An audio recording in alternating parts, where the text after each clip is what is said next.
Howdy, howdy, everybody. Hope you're having a good night. Happy Columbus Day.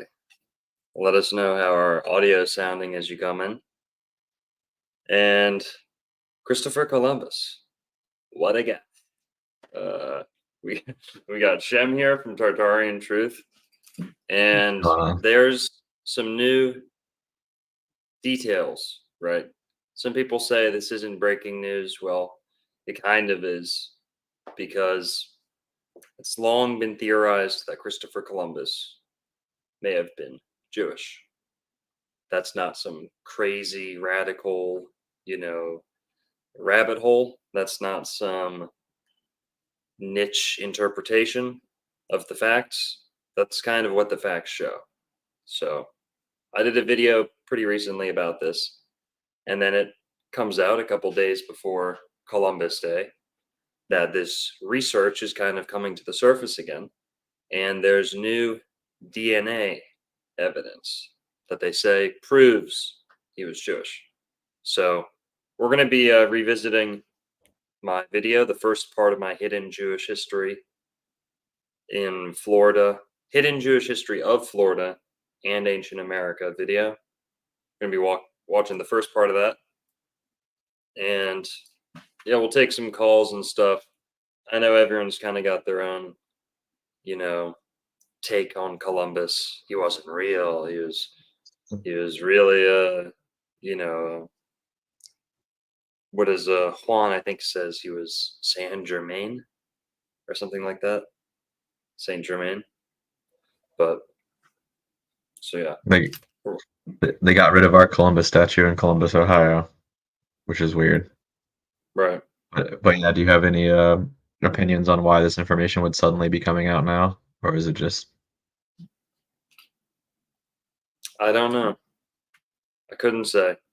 Maybe it will be used as some type of claim to the Americas. Who knows? That could be like one extreme interpretation of it. But I think it's just the truth, and the truth does come to light. So people shouldn't be too freaked out by that. The evidence was there all along, and they say they've tested his body now. So this is coming from Fox, CNN, The Independent, the BBC, everybody, and they're just reporting on it, right? They didn't come up with it. So, and I didn't know about the DNA when I made my video about it. So that's what we're going to get into tonight. But Shem, what do you think about Columbus? And how you doing? long overdue for them to admit that this is true? This is just another one of those things where everyone knew it for the longest time. You get insulted for saying it, and then once the bigwigs come out with it, then suddenly it's acceptable, even though anyone with a rational mind could put two and two together and assume that more than likely, yes, he was Jewish. Yeah. We're going to go through all the evidence, guys. So if some of you might be hearing this for the very first time, there's a lot of evidence to show for it. Like I said, this is not some crazy conspiracy theory. It's really just a debate of how practicing was he, right? Did he just have ancestry? Because he made a lot of references to himself being Jewish in his own life, in his own writings, and he left clues. He left clues that indicate he might have even been a Kabbalist into the Kabbalah. And he was very into symbols. His signature was very unique. We're going to look into that too. But Well, yeah, likely he go was ahead. a Calvinist because he was when the Jews were expelled from Spain. That was the end of the Sephardic Golden Age. So he's likely a Sephardian, which almost all of them, you know, Yeah, practice that type of stuff. But yeah, let's get into the video. Why not? sure. We can start off with that. See what's in there and then build off of that before we reach out too far. Sure. And Cristobal Colon, we're aware that was his, maybe not even his birth name, but one of his real names, one of his original names. Who knows what his real birth name was? Christopher Columbus is pretty ironic. There's a portion in here at some point in this video, they're going to say, Christopher, that's an odd name for a Jewish person. Well, guess what? I grew up with a Jewish boy whose name was Christian. He went to a Christian school. His name was Christian. He was Jewish, fully Jewish. So it happens. It can happen. And yeah, he was a cool kid. Right. Kind of looked like you. Wow. Let's get into it. So tell me if you can hear the sound on this. A lot of people thought that this video was only about Christopher Columbus because it's really long. The good portion of it's about Columbus. But this is my hidden Jewish history of Florida and ancient America video. It's like 4 hours long, 7 parts. Really good stuff. Recommend everyone go look at it. It got shadow banned to smithereens, admittedly. But now with this new Columbus stuff, it's getting a little bit more traction. So go check it out, at least the first part. But we're going to watch that right now anyway. So tell me if you hear it, Sean. Good to go.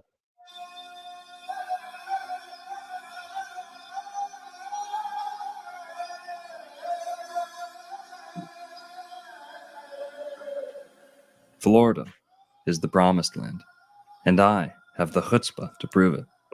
Today, South Florida is home to the largest concentration of Jews in the world, outside of Israel, and is the state that started Jewish History Month. My hometown of Boca Raton is so Jewish that growing up, most of my friends at a Christian school were actually NDP. They wore a cross on their uniforms, sang in the choir, and even took the Eucharist. But I was at their bar mitzvahs every weekend. My friends in North Carolina, however, had never even seen a Jew. So why exactly is it that the Jewish people flock to Florida? You may be thinking it's the weather, but having fetched the cars and held the umbrellas for thousands of Jewish patrons in my time as a valet, I can assure you that the weather is often their number one complaint. In this video, it will be shown that there is an esoteric and even prehistoric basis for the Jewish people's love of Florida. It has long been theorized that the lost tribes of Israel came to America, and that Columbus himself was Jewish. But not many people are aware that Jews were active in Florida throughout every stage of its recorded history. Too few know that the earliest Spanish ships to Florida had conversos in their crews, and they themselves contemplated the Hebrew identity of its indigenous population.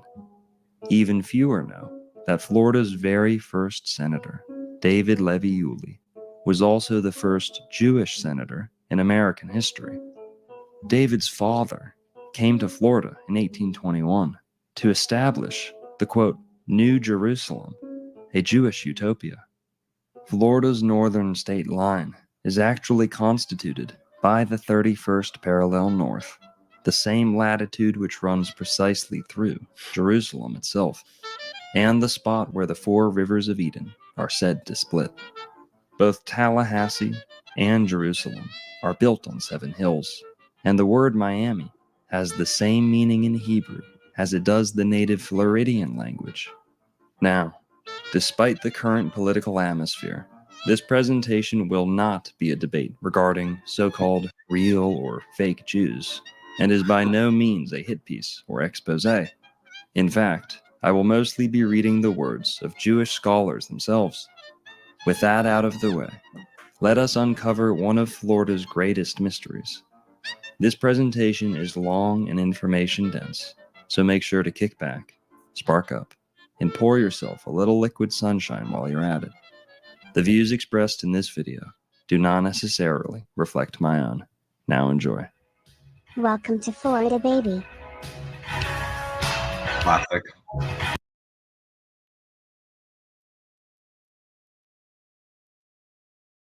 Yeah, I mean, the entire American history is surprisingly Jewish, but let's not break away from this discussion too much yet. You're muted. Sorry.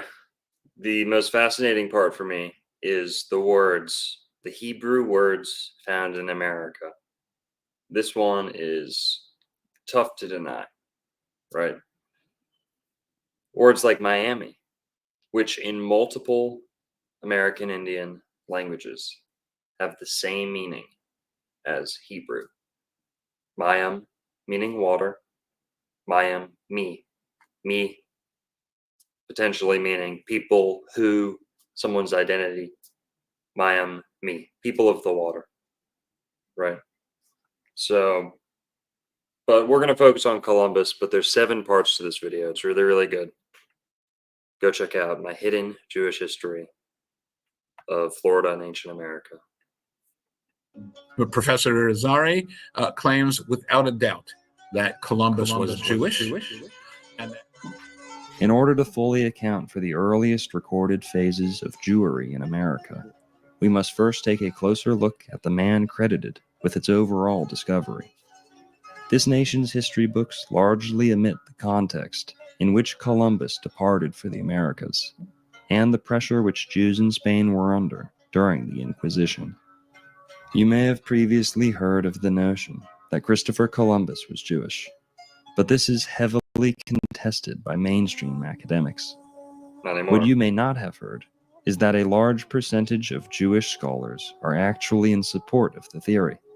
Specific question: was Christopher Columbus Jewish? It's not such a simple question. There are some relevant material. Tonight's lecture is going to rely very heavily on the research of Rabbi Dr. Meyer Kaiserling.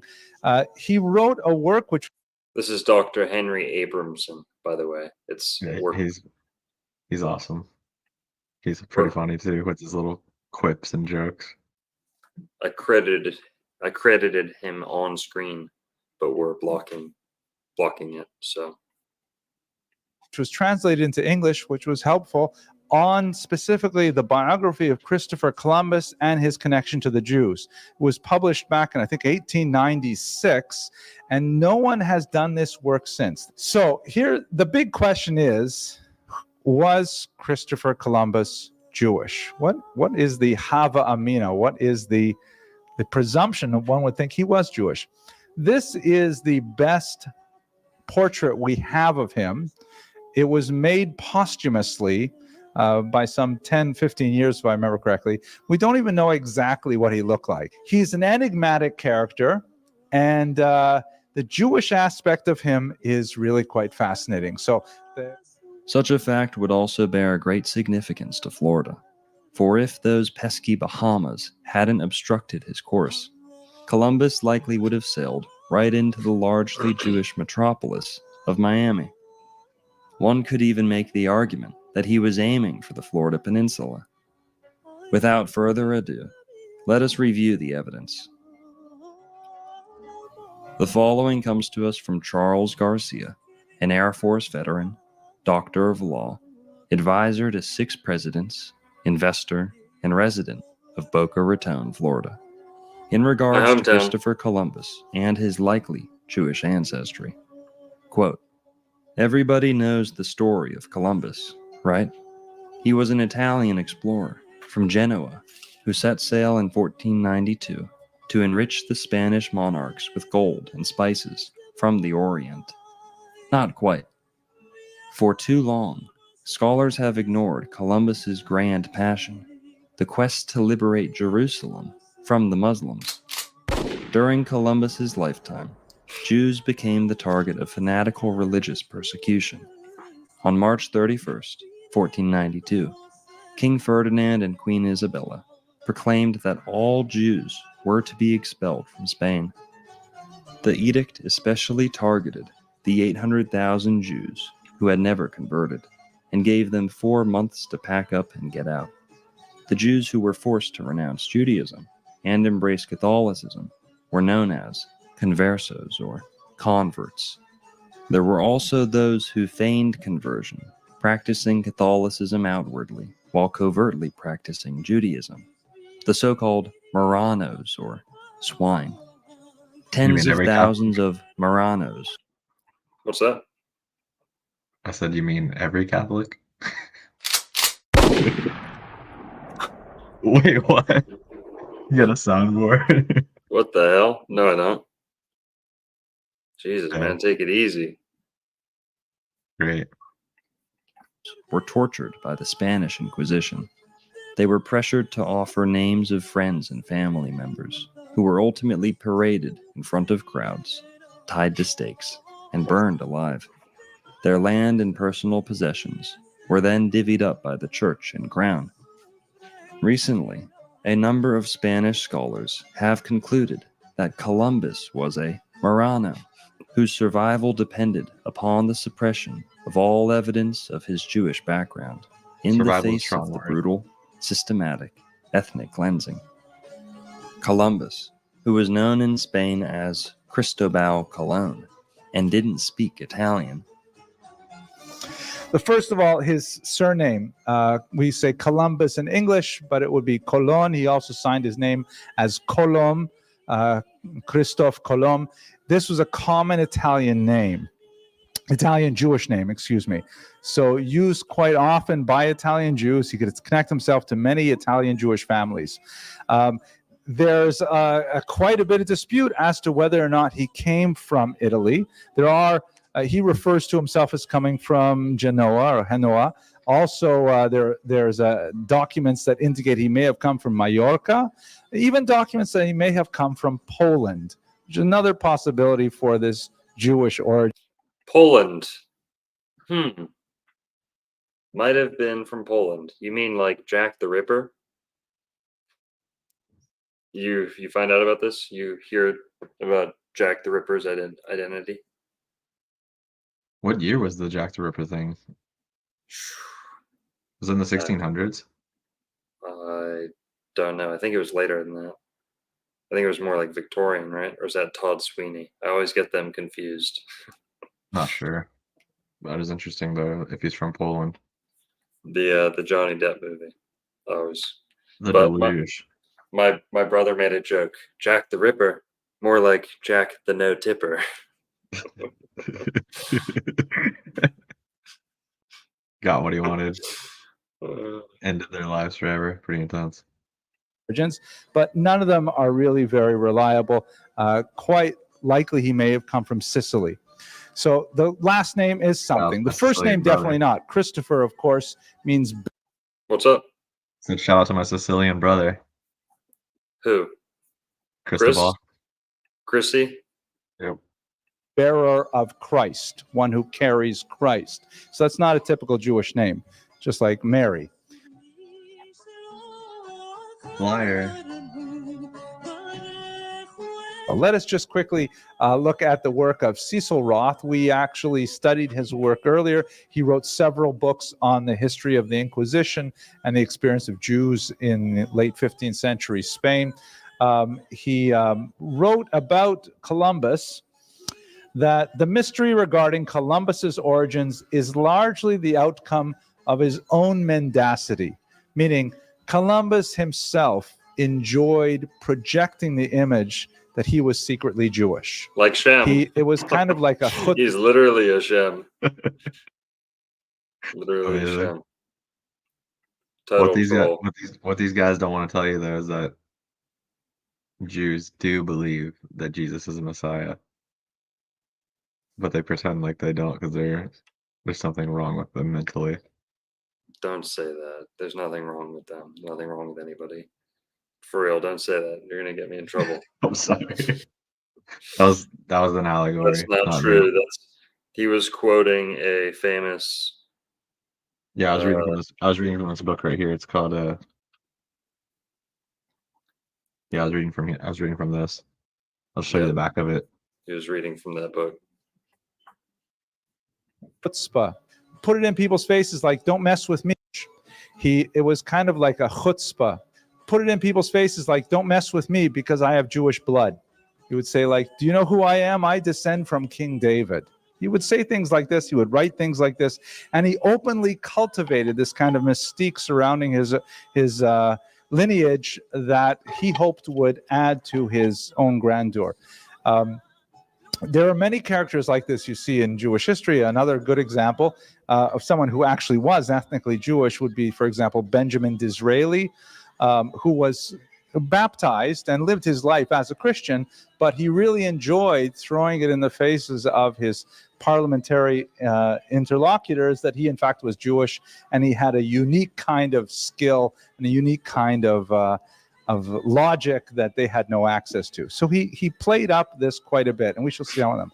But since Columbus frequently made these references, and his background is incredibly murky, Roth concludes, as a result, it is equally impossible to exclude or to confirm the hypothesis that he was descended from a Jewish or an ex-Jewish family. As I mentioned earlier, Columbus loved making references to his Jewish origins in person and in writing.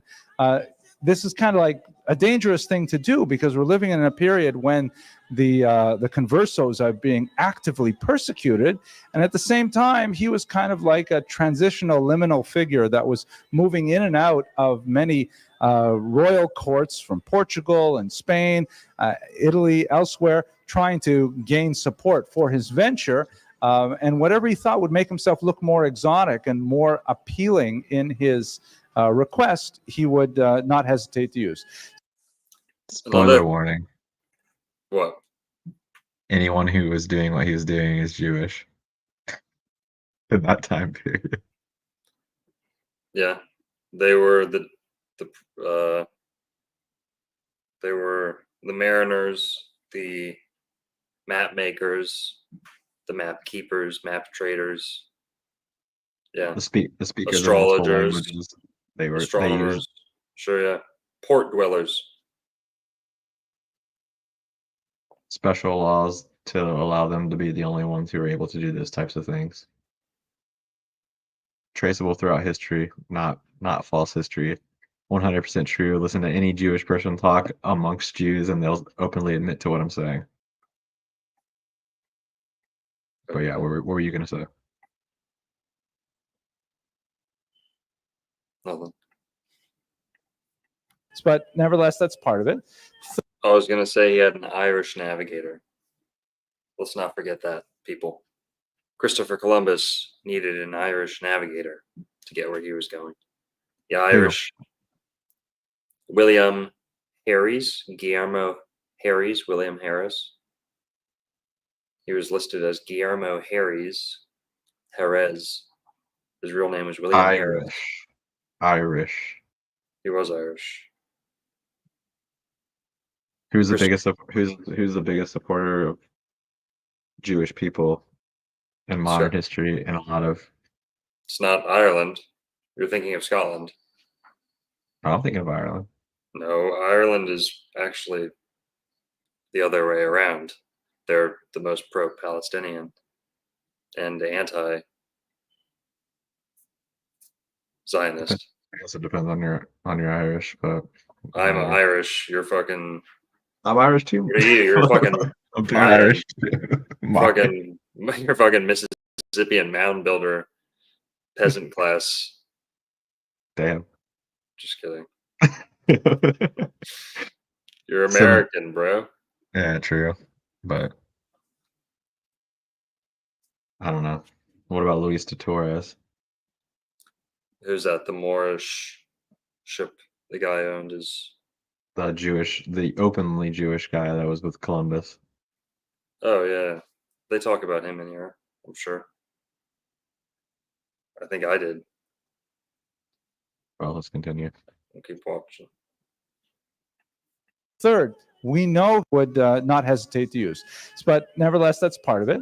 Third, we know he had a lot of Jewish friends. He had a tremendous amount of associations with Jews. He was very close with Abraham Zacuto in Portugal. You recall we spoke about him for an hour a few weeks ago.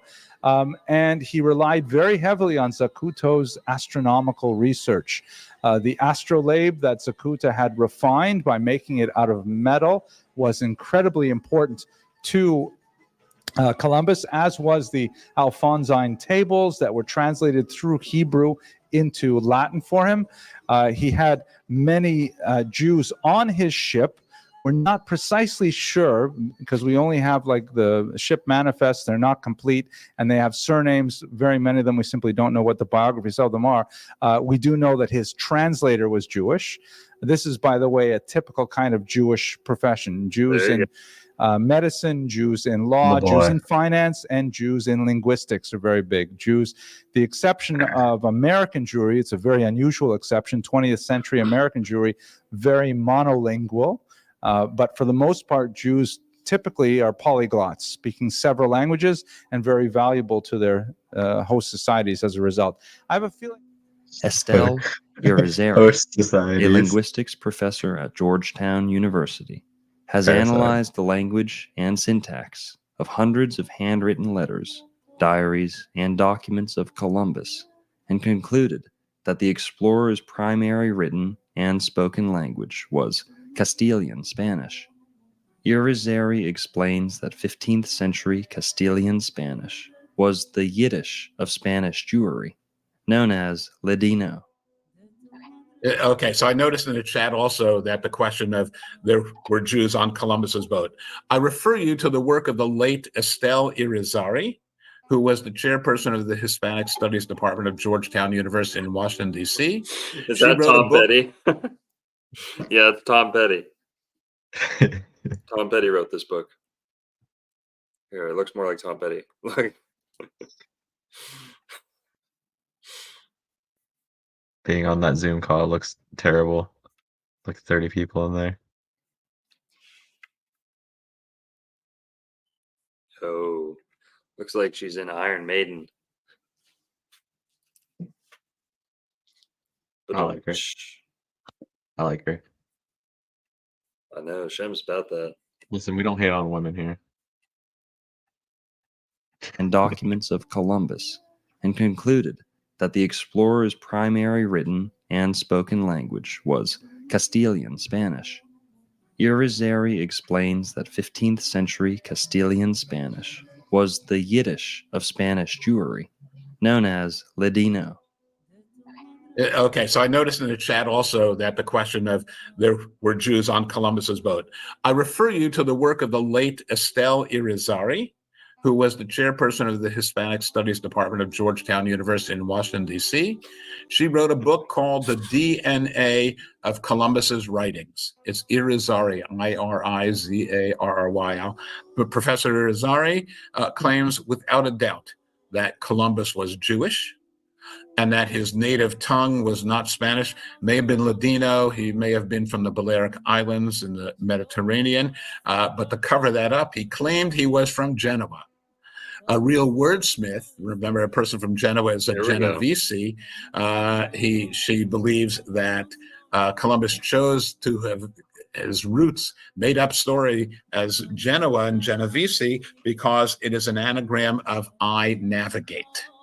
But as far as Columbus having come to what would become the United States, never had. He came to the Bahamas, came to Hispaniola, there is another place named Nombre de Dios today in Panama, came to those areas, but not to the United States. At the top left Hell yeah. All right, keep going. hand corner of all but one of the 13 letters written by Columbus to his son Diego. Oh, the anagram. Had you heard that before about the anagram in his name? What, the XPO? I think that's the signature that I'm going to talk about in a sec here. But I don't think I've heard of the It said- anagram. Maybe elaborate. But not to the United States. Navigate. Genoa and Genovese to have his claimed- roots made up story as Genoa and Genovese because it is an anagram of I navigate.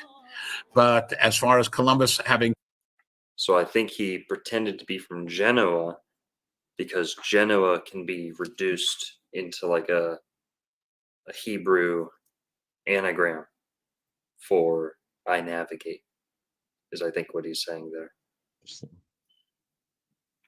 Right, because usually they would tag where you're from onto your name back then.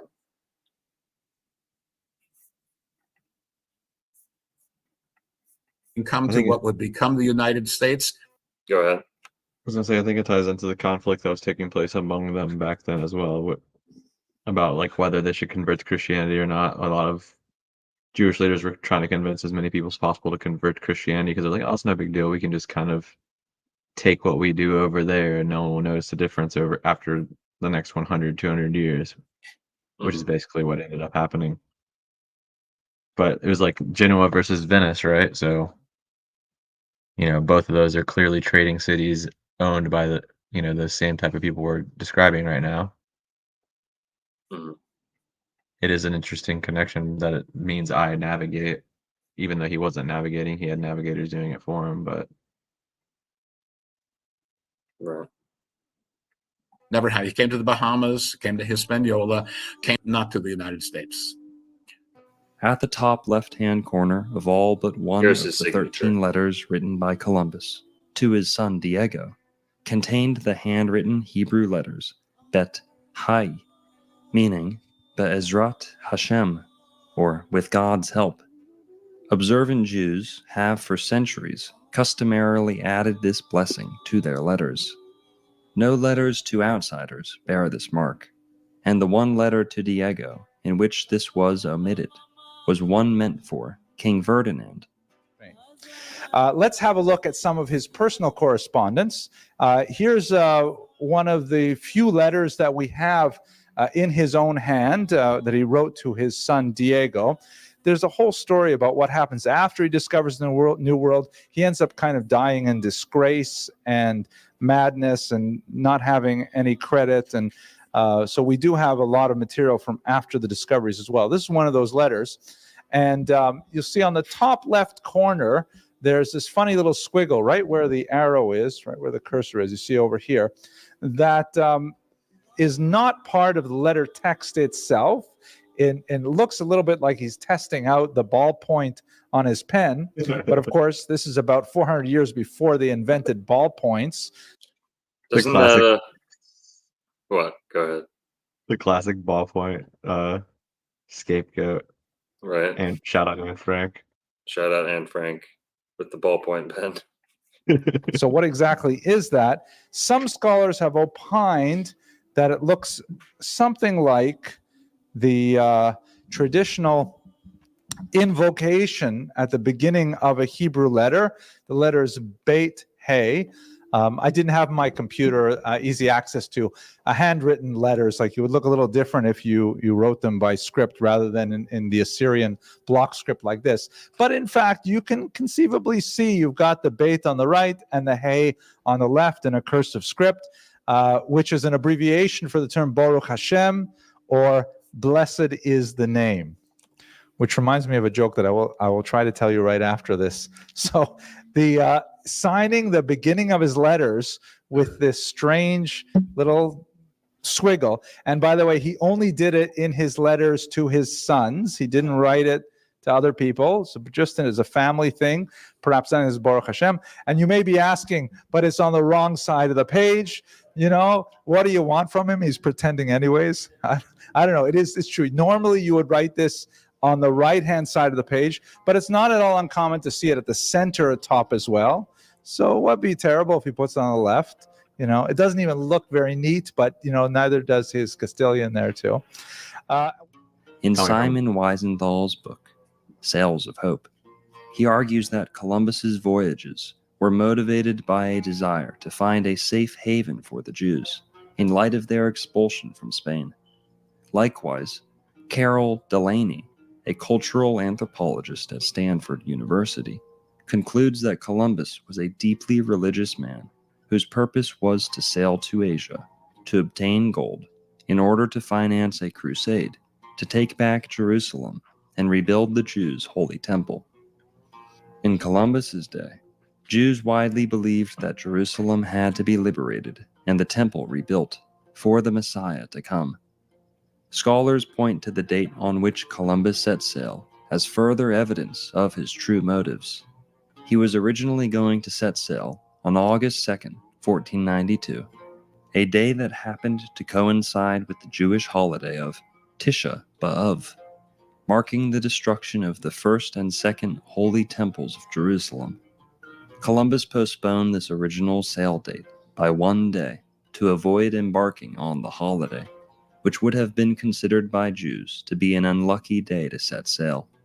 Coincidentally, or significantly, the day he set forth was the very day that Jews were, by law, given the choice of converting, leaving Spain, or being killed. Then we have lots of things that he himself said in his own writings, like his journal of his trip to America, which of course was a very celebrated work, began with the sentence, "On the day that the Jews were expelled from Spain, I set out for the New World." I mean, the very first clause of the very first sentence of his journal references the Jews and their situation in the Iberian Peninsula. A remarkable kind of way to begin this document. It doesn't begin that something like, "I knew I would find land." It begins with, the Jews were expelled from Spain. Columbus signed his last will and testament on May 19th, 1506, and made 5 curious and revealing provisions. 2 of his wishes, tithe 1/10 of his income to the poor and provide an anonymous dowry for poor girls, are part of Jewish customs. He also decreed to give money to a Jew who lived at the entrance of the Lisbon Jewish quarter. On those documents, Columbus used a triangular signature of dots and letters that resembled inscriptions found on gravestones of Jewish cemeteries in Spain. He ordered his heirs to use the signature in perpetuity. According to British historian Cecil Roth's The History of the Marranos, the anagram was a cryptic substitute for the Kaddish, a prayer recited in the synagogue by mourners after the death of a close relative. Thus, Columbus's subterfuge allowed his sons to say Kaddish for their crypto-Jewish father. One last detail from this same letter. He developed this rather unusual signature that he was very particular about. You can just see it here. I have another copy that shows it in a little bit greater contrast here. No one has yet been able to decipher this strange signature that not only did he use in the latter years of his life, but he insisted that his children also use this signature. Which is a strange kind of thing to do. I want you to sign my name like I sign this name, not on checks or something like that. This part we can sort of figure out. The X is, of course, the Greek chi letter, as in Christos, and this is the Greek R and the Greek O. So Christo, this is a short form for Christopher, let's say, or just for Christo at any rate. And then Ferenz is a Latinized version of the fur part in Christopher, meaning the one who bears Christ, right? Christos, Ferenz, Christopher. So that part is easy. But what's the business with this, either the Latin letter X or the Greek letter chi, an M and a Y, which could be an U, and the SAS with those 2 dots around the S's, which he insisted on being written exactly like this, in this shape, and so on. Cecil Roth, a major historian who we saw a little while ago, he argued, not really convincingly, but nevertheless it's worth noting, that this is kind of like a secret symbol. CMA guided by lasers. Thanks for the $9.99. Appreciate it. He said, "L'chaim, fellas. Great stuff tonight. Thanks for letting your bright lights shine." You're welcome, man or woman. Appreciate it. The whole thing about him not wanting to leave on the Tish B'Av day is kind of weird because it kind of contradicts the idea that he did study Kabbalah, because a lot of people would say that believing in certain days to be unlucky is anti-Kabbalah. So I don't know. I never heard that argument before. There's other things too, but let's continue and we'll go back to them. Okay. to his sons that they should say Kaddish for him after he died. The conversos did definitely use a lot of secret messages that they handed down in all kinds of coded forms to their children. Do this behavior to remind you of a particular mitzvah that we have to keep, and so on. So it's not at all impossible, but it's difficult to see this in his signature. Professor? Yes, he did write occasionally in Hebrew. Not whole sentences, but, he picked up a little bit of Hebrew, and he would actually indicate where there's a... Finally, Columbus left money to support the crusade he hoped his successors would take up to liberate the Holy Land. Columbus's voyage was not, as is commonly believed, funded by the deep pockets of Queen Isabella, but rather by two Jewish conversos and another prominent Jew, Luis de Santangel and Gabriel Sanchez, advanced an interest-free loan of 17,000 ducats from their own pockets to help pay for the voyage, as did Don Isaac Abravanel, a rabbi and Jewish statesman. Indeed, the first two letters Columbus sent back from his journey were not to Ferdinand and Isabella, but to Santangel and Sanchez, thanking them for their support and telling them what he had found. The evidence seems to bear out a far more complicated picture of the man for whom our nation now celebrates a national holiday and named its capital. End quote. Nevertheless, you take all of these things together, and you can add it up for yourself. It's hard to believe that he was actually Jewish. I think it's more likely that he liked the image of being Jewish, and he actively cultivated that with his population. And that's about it for the real question on was Christopher Columbus Jewish? I pause for questions.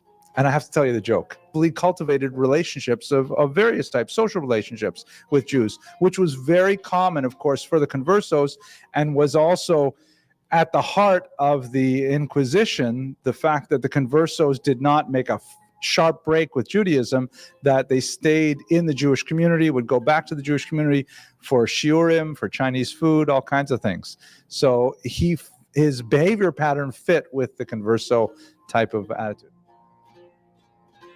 He didn't get the email yet. I didn't get the email. What? Henry Abramson didn't. That was before it was acceptable to let people know that he was Jewish. Yes, exactly. I think that was a couple of years ago or something. Now the DNA supports it, so they say. But that's part one of my Hidden Jewish History of Florida and Ancient America video. It's one of my recent videos if you go to my video section. But now let's go over the new stuff, which is this supposed DNA evidence. Now we're going to start off with any one of these news sources, so don't judge me on which one because they all kind of say the same thing. But we're going to start off with Fox because they're a little bit more commendable. But here we go. Centuries old mystery. This is sorry. Oh yeah, this is Fox. Columbus remains verified after 500 years. Show he was Jewish. Documentary. Christopher Columbus was a Sephardic Jew from Western Europe. New study finds. Spanish scientists announced, this is as of October 13th, 2024, but the research they're talking about probably earlier than that. Spanish scientists announced in a new documentary that first aired on Saturday that DNA analysis shows the 15th century explorer, Christopher Columbus, was a Sephardic Jew from Western Europe. The documentary, titled Columbus DNA, The True Origin, which aired on Spain's national broadcaster, TVE, showcases the research of a 22-year investigation led by forensic expert Miguel Lorente, Reuters reported. Lorente and his team tested samples of remains buried at Seville Cathedral long believed to be Columbus's final resting place. Though the claim had been contested, researchers compared the DNA with those of known relatives and descendants of the navigator who led transatlantic expeditions for the Spanish crown from the 1490s onward, inducing European exploration and colonization of the Americas. Thoughts, Shem? I agree with that. We have, this is a quote, we have DNA from Christopher Columbus, very partial but sufficient. We have DNA from Hernando Colon, his son, Lorente said in the documentary.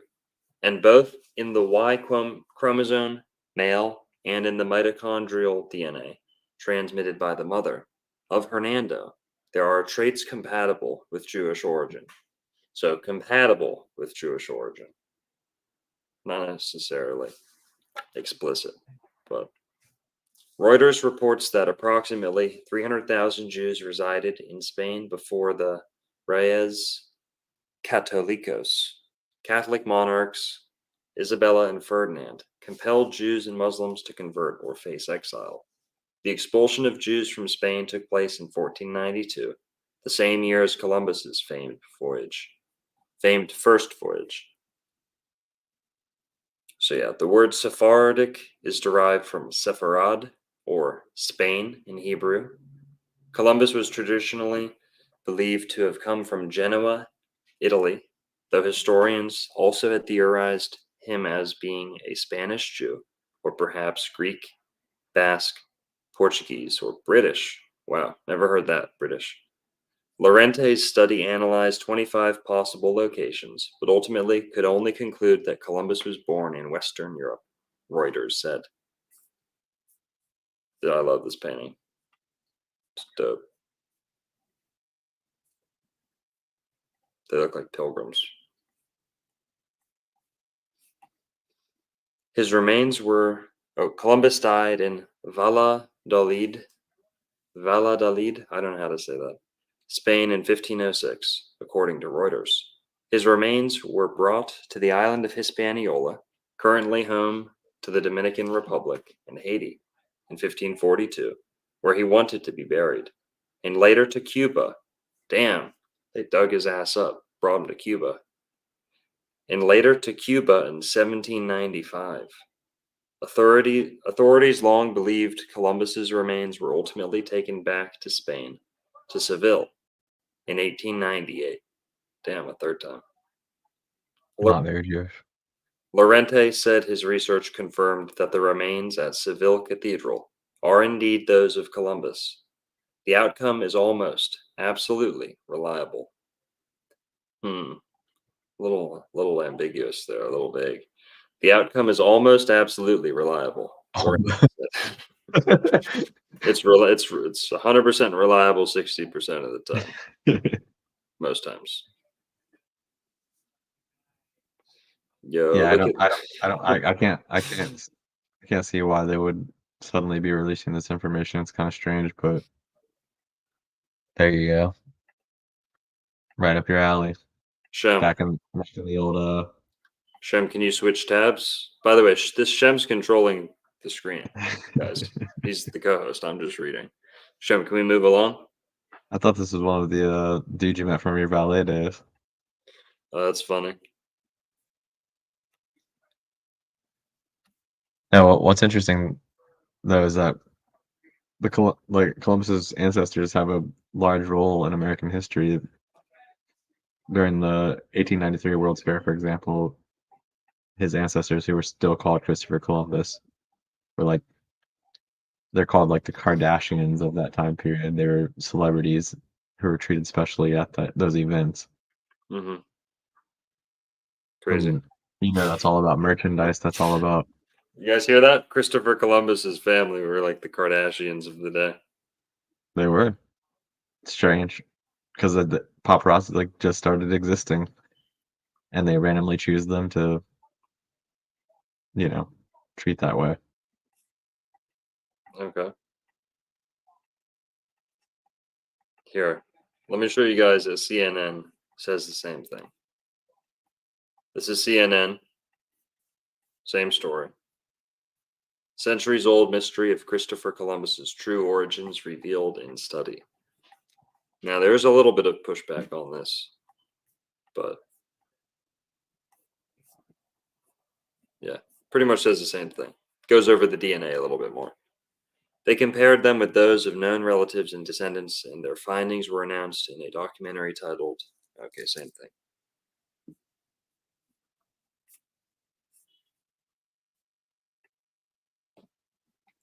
Yeah, and then the Independent covered the same thing, and so did the BBC, etc., etc. So this is pretty mainstream now, almost like it's going to get taught in schools or something. But let me find another screensaver here. Shem, do a little yapping for us, please.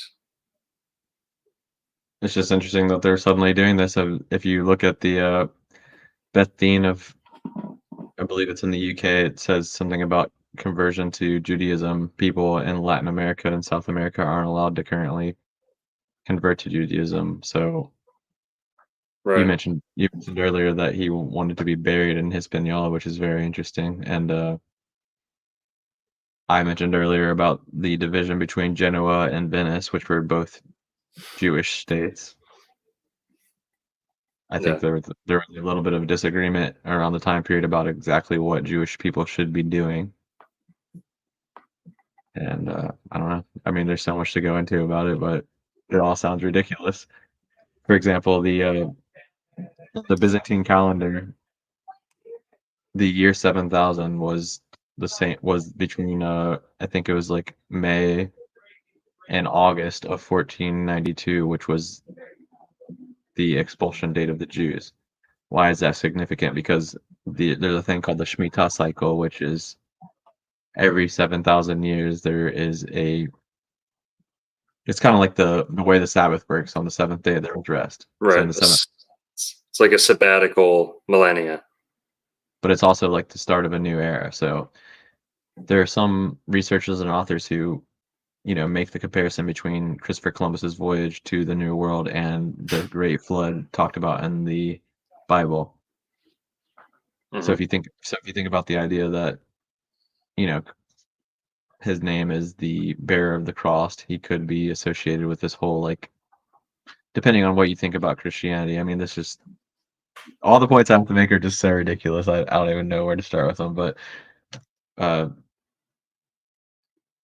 the correlation between the 7,000th year and the Byzantine calendar, the fact that he was called, the bearer of the cross, a lot of the conversos and stuff like that, there's a possibility that this voyage to America was associated with that planned restart for a certain group of Jewish people, at least, who followed that calendar. They have Sure. separate calendars between them, but that's one calendar. I mean, the reason that we even have calendars to begin with is because of these people. So amongst themselves, they disagree about which year it is. So I don't know. Okay. Where did you think his origins were before that? Like, obviously that he might have been Jewish, but if you had to pick a country. I always thought Genoa, but that's just because that's what I've read. I never heard about the British thing. I think that's kind of fascinating because there is definitely a connection between all of the old world religions and the British, but that depends on how far you want to go into talking about that because you have the Arabic coins and all that stuff like that. I mean, certain people say that there wasn't even a division between like Judaism, Islam, and Christianity until very recently in history. So, I mean, you have to entertain that idea from where I'm coming from, but it's hard to tell because we weren't around. And all the stuff that happened with World War II and World War I, it's very possible that a lot of the history we have about these religions was created during that time period. Right. You ever heard about his family kind of setting up shop in Jamaica? No.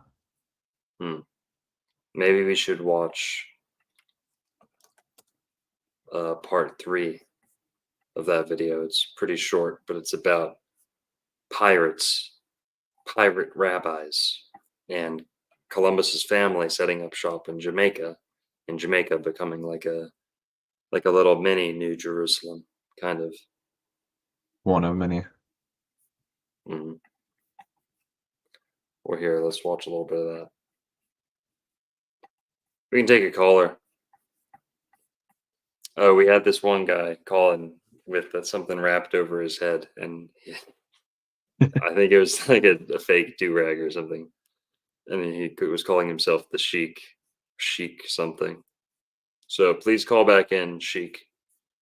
Love to get you in here. Someone says there's a DNA test for a religion. Unfortunately, the people who claim to have this religion say that their ethnicity is tied into this religion somehow, even though clearly it is a religion. Mhm. So we're not the ones saying that; they're saying that, and they also own the media outlets that we just referenced this from.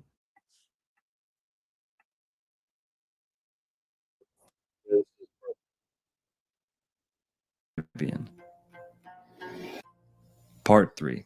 The Jewish Pirates of the Caribbean. By 1610, the first legal settlement of Jews held their first services at the home of the pirate rabbi Samuel Palash.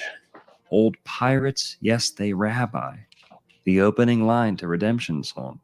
According to Jewish cardiologist of Shine Emrani MD, Bob Marley had a Jewish father. The next major phase of Jewish activity in Florida, and the so-called New World, came in the form of piracy. The Jewish people have historically grappled for control of vital trade routes, like the Silk Road, and the newly revived transatlantic shipping circuit was no exception. Let it be known that the Jewish people have engaged in piracy since the 1st century BC, and their Phoenician ancestors had essentially invented the industry itself during the Bronze Age, so the label of pirate is by no means slanderous. Jewish academics not only recognize their swashbuckling heritage, but even tend to celebrate it. The most legendary pirate in all of Floridian history, Jose Gaspar, born around 1756, for whom we have the holiday Gasparia, was probably a fictional character, but there is a good chance he was inspired by Gaspar de Gama, an earlier Jewish pirate. Hayreddin Barbosa, better known as Redbeard, born in 1478, may have been Jewish himself, evidenced by his Polish ancestry and the Star of David or hexagram on his flag. Look at that. Beneath Redbeard served another Like a Masonic. world-famous pirate, Sinan Rais. Redbeard served another world-famous pirate. That's another thing is Masonry, Freemasonry, and piracy have this big link. And of course, Freemasonry and Judaism have a big link too. But Sinan Rais, nicknamed the Great Jew. Moses Cohen Henriquez was a Dutch Jewish pirate of Portuguese Sephardic descent who operated in the Caribbean and amassed $1 billion in today's money.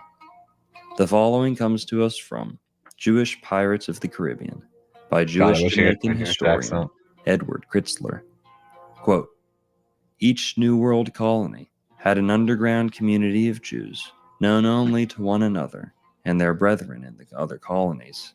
I like that Together, conversos in the... this guy's great. He's in this. We're guy. He gonna hear knows. from him. Yeah, he knows. He knows the truth. That's cool. Shout out to that guy. We're gonna hear And- from him in a sec. New World dominated commerce. In the 16th century, when the known world doubled in size and international trade became big business, they established a trade network that spanned the globe. In Lima, Peru, the Inquisition reported, the city is thick with Jews. Everything goes through their hands, from brocade to sackcloth, diamonds to cumin seeds, to the most precious pearl and the vilest guinea black. Come on, bro. Why they do me like that with the ads? What you get? To the most precious pearl and the vilest I guinea used black magic for that one. In Potosi, Bolivia, with its silver mountain, the Inquisitor reported the silver trade is almost exclusively in the hand of crypto Jews. In Port Royal, Jamaica, English merchants protested, "Descendants of the crucifiers of blessed Jesus, eat us and our children out of That all Jewish trade." net. They purchased the entire cargo of a trading ship, divide it according to paid shares, and distribute the goods through agents in each of the colonies. Which hat do you like more? Do you like the yarmulkes or do you like Piracy the was old another ones? lucrative area of I like the one with the big antenna on it. That thing's sick. Do you like the pajamas that they used to have to wear? No. commerce in which these Jewish merchants specialized. Questions of morality did not apply. It was the normal business of every nation to license mercenaries, to seize and rob enemy ships, and share the proceeds. Changing one's name was a common practice among conversos, both men and women, when they came out as Jews. The emigrants had taken upon themselves the burden of Jewish survival and adopted the names of biblical heroes and patriarchs. They called themselves Moses, Abraham, Jacob, Isaac, Joseph, Benjamin. Real Their ships original. bore such names as Prophet Samuel, Beautiful Sarah, Prophet Daniel, Queen Esther, and King Solomon. A precedent for this unholy alliance was set by the fellow Sephardim in North Africa, who had assured their welcome among the Moors by profitably backing and sometimes leading the Barbary pirates. Sinan, Barbarossa's second in command, was referred to in Crown correspondence with England's Henry VII as the Great Jewish Pirate, and the brothers Samuel and Joseph Palash would go from commanding pirates to founding Amsterdam's Jewish community. End quote. Pirate Rabbi. One of the most fascinating characters. It was Samuel Palash. He was a Barbary pirate, originally from North Africa. Goes back to the beginning of the 17th century. From Morocco, he sailed to Amsterdam, where he made a deal with William of Orange, saying, "I'll set up trade. Morocco and Amsterdam or Holland are both enemies of Spain. Why don't we band together against Spain?" And Shout out to Fourth Emperor for the $2. Show his other tomb in the DR, Dominican Republic, I'm assuming. Show his other tomb in the DR. Okay. I'm not familiar with it. Before they moved it to Cuba, basically. Right. Okay. I'll try and get a picture up of that. Appreciate the $2. That reminds me, I'll also Yeah. you don't care about this story, so continue. Oh, I won't? No. Oh, wow. That's a subtle manipulation tactic, Shem. Okay, You're fine. so I'll tell it. toxic. So at the his son, I think it was Diego, at the end of Christopher Columbus' life, he was hiding in some sort of like cathedral or church known as like La Rabida or something like that. Yes.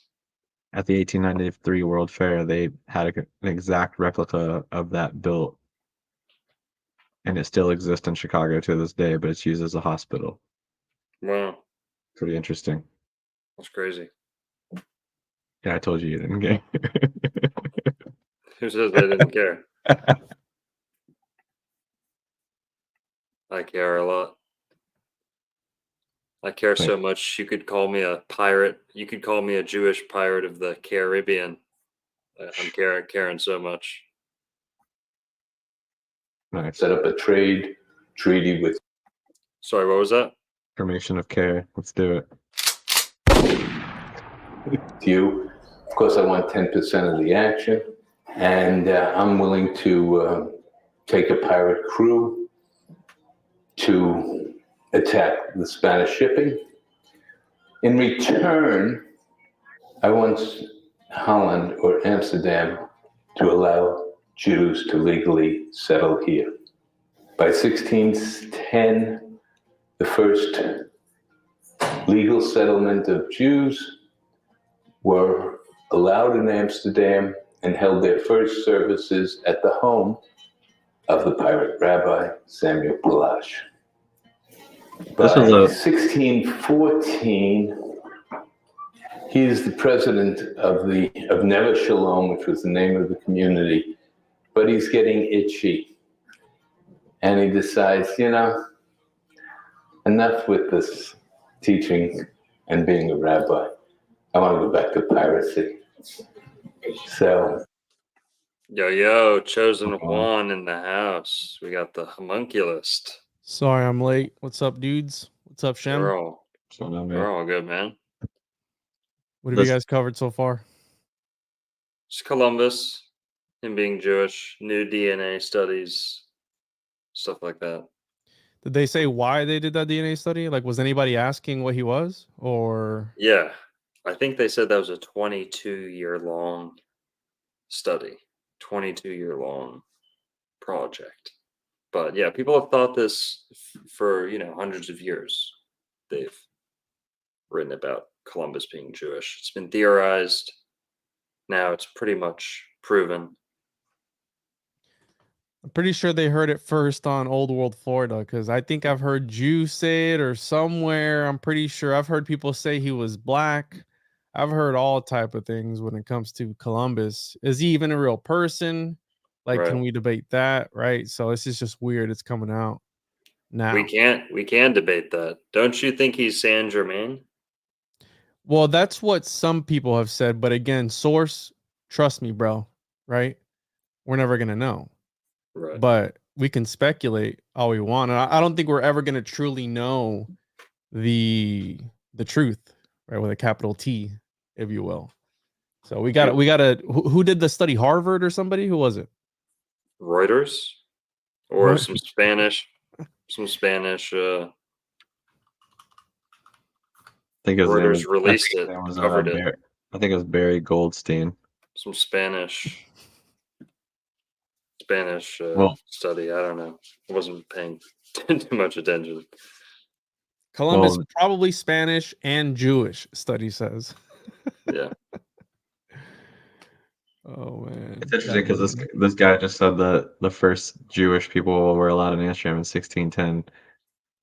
Between then and 1640, they had such a strong grip on society that they're able to like excommunicate people who were like, they built this strong community of people where you basically had to follow very specific rules, which is what they've done throughout history, to where people like Uriel da Costa ended up, he was a converso from, like, his family converted during this whole thing we're talking about in Spain, and he found out later that he was Jewish, but after that he was like a diehard Christian, but then he's like, oh, maybe if I become Jewish, it'll be just like the Bible, like it'll be good, because when you read the Bible, it's usually like, yeah, this is what you should be doing, but humans always change it. But anyways, he was like excommunicated multiple times from the church for trying to, I guess, the synagogue, for trying to be more like the Bible, be more like a good person. And the people who had the stranglehold between 1610 and 1640 were already changing Judaism so much in that time period that he was excommunicated multiple times until he ended up committing suicide, because he had to strip naked inside of the synagogue and people walked over top of him and like embarrassed him so much. He has a book called On the Human Life. It's really, really, it's a good example of how they manipulate the religion and change it to fit their needs over time. Because he's a guy just trying to be a good person, trying to follow the Bible, and he was cast aside by the leaders of his community. Yikes. Have you talked about his astrology, Narco? Columbus? Columbus? Mm. No, I don't think we have a birth chart for Columbus. Between August 25th and October 31st, 1451. Here, let's see. Christopher Columbus. They've got a chart online and see what it shows. Damn, they've got his ascendant too. Wow. October 20th, 1451. Is that what you see? No, I'm seeing here on We Keep Idea between 25th August and 31st October 1451. So that would make him two different signs according to this, right? Well, in the middle there is October 20th, and this source claims to have the time of his birth too, 11:45 p.m. So I don't know where they're getting this, but if this is true, he has Saturn, Venus, and Mars conjunct, and that's a tough conjunction to deal with. But, What does it mean, Narco? well, you gonna cough up $100? I mean, get tipping, get them. Damn, dude, it seems like you might be Jewish. I don't know. Get them tokens clinking. Yeah, somebody super chat $100 or something so Narco can do a reading on old crystal ball Columbus here. Well, here, let's finish this little pirates part, then we'll watch. Oh, I think Shem left. All right, I think Shem dipped out. He told me he did have to leave earlier. All good. Love you, Shem. Totes. Now we got Juan to take over. Let's do it. He recruits a crew of sea beggars. Those were the Dutch pirates, along with some corsairs, which were the Moroccan pirates, and some fellow Jews. And he goes out and he captures 2 Spanish ships. This is a guy who's in the 60s now. On his way back, he gets caught, or he runs into a storm and he gets caught. He has to put in England at Plymouth, and the Spanish ambassador says, arrest that man. He's a heretic, he's a pirate. And there's a trial. England, though, has no love for Spain, acquits him.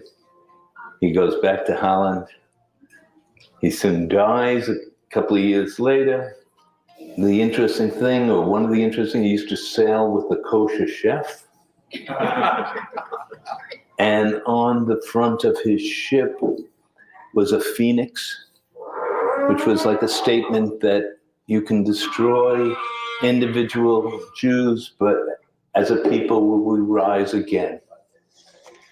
When you walk around, you will see every familiar name in Sephardic history. They all came to Jamaica, passed through Jamaica, or had relatives down there. For 150 years during the Spanish rule, Jamaica, this island that we think of as tourism capital, was a homeland for Jews avoiding the threat of the Inquisition. It was a haven in. They were in Puerto Rico too, Juan. You might got a little bit in you. There's a bunch of Jews in Puerto Rico because there's no income tax. So Oh,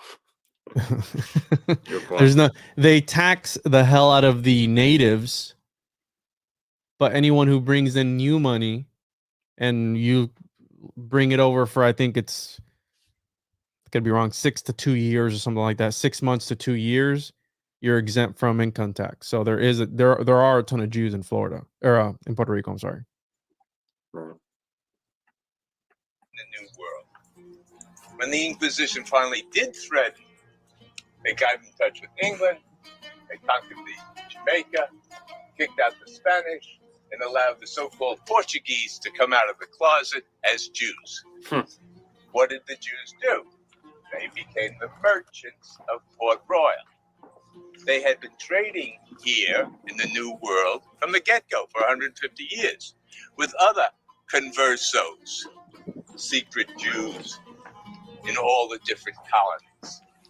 So when it came to rob the ships, they knew who was shipping what to whom, and underground, in secret letters to their friends, what was the cargo, what was the route, and even indeed what the captain might have stashed in his cabin. They therefore were able to advise the buccaneers, sponsor them, and get first dibs on the booty. The Merchant of Venice. The Christian merchants weren't too happy with this. The English merchants came here. They didn't know from nothing Just ask about New Shakespeare. World trade, and the Jews were running the whole thing. So in petition after petition after petition, they said, we don't want the Jews here. They have made of Port Royal their Goshen. We would be better off without them. They are descendants of the crucifiers of our Lord Jesus. They take the food from our children. They are pernicious. They are this, they are that. And indeed, they have the effrontery to gang together to buy the entire cargo of a pirate ship and distribute it according to paid shares. How unjust of them. It gives you an idea of the influence. Back home in England, they said, leave the Jews there, they're making us the guilt. So the Jews stayed. And that's basically the story till 1692, when half of Port Royal slid beneath the sea and the golden age of buccaneering was at an end. And here we will. So do you know about this? Did something part of Port Royal fell beneath the sea? I think we've talked about it before. That's With in, like the in Atlantis myth, right? yeah. Yeah, that's in the Bahamas, right? Wow. Devastating earthquake on June 7th, 1692. Part of Port Royal, part of Jamaica fell into the ocean. I was in Jamaica. Because I know I talked about it with you. Yep, Port Royal, Jamaica. And it's interesting you said William Shakespeare there for a second. And I googled is William Shakespeare or was William Shakespeare Jewish? And I guess there's people who are debating that as well, if he was a Right. Jew or not. There's a few books on it actually. So he was a Taurus. Born April 23rd, 1564 and died April 23rd, 1616. Yeah, well, that's how we know. That's how we know he wasn't, because way too smart to be a Taurus. Oh, okay. All right. All right. That's how we know it had to be someone else. Touche. You're right. You're right. All Just kidding. Tauruses are retarded. Is that where retard comes from? Yep, Taurus. you're onto something there. Yeah, stone, tartar, buildup, plaque, dull, dense, thick. We're on Old World Florida. We can do Tartar. stuff like that. Yeah. But no, there is turtle, tortoise, Taurus. Yeah, all connected. Slow. Yeah. But it's a good thing. Tauruses are, creative. We can and be. Pondersome, right? Except the Puerto Rican ones. Take their time with things. But so what were you saying about Port Royal? It's crazy. It's almost like they received divine judgment and fucking crashed into the sea. That's something straight out of Pirates of the Caribbean. Is that in Pirates of the Caribbean? Is there ever a part where a island falls into the sea? There's so many of them now that I don't even know which is which, to be honest. Isn't there like 3 or 4? 14 of them. How many Caribbean? There's like 7. Pirates of the Caribbean or Caribbean, however you say it. There are 5 films in total. 5. So it's a lot. I think I stopped watching after the second one. Almost like, what's that one franchise? The one with Vin Fast Diesel. And Furious. Fast and the Furious, like 17 of those. Yeah, they're on like 7 for sure. But this Port Royal looks like the thing we covered the other day on my show. What do they call the arches? The ones that we had looked up, and I think that they were over in the Bahamas. The They were also in the cloisters. Bahamas, right? Yeah, the cloisters. Yeah. So Port Royal, Jamaica, the city that sunk, and they're, underwater, they got these cloisters, commonly referred to as the wickedest city on earth. Oh, show your screen. Let me pull it up. Port Royal.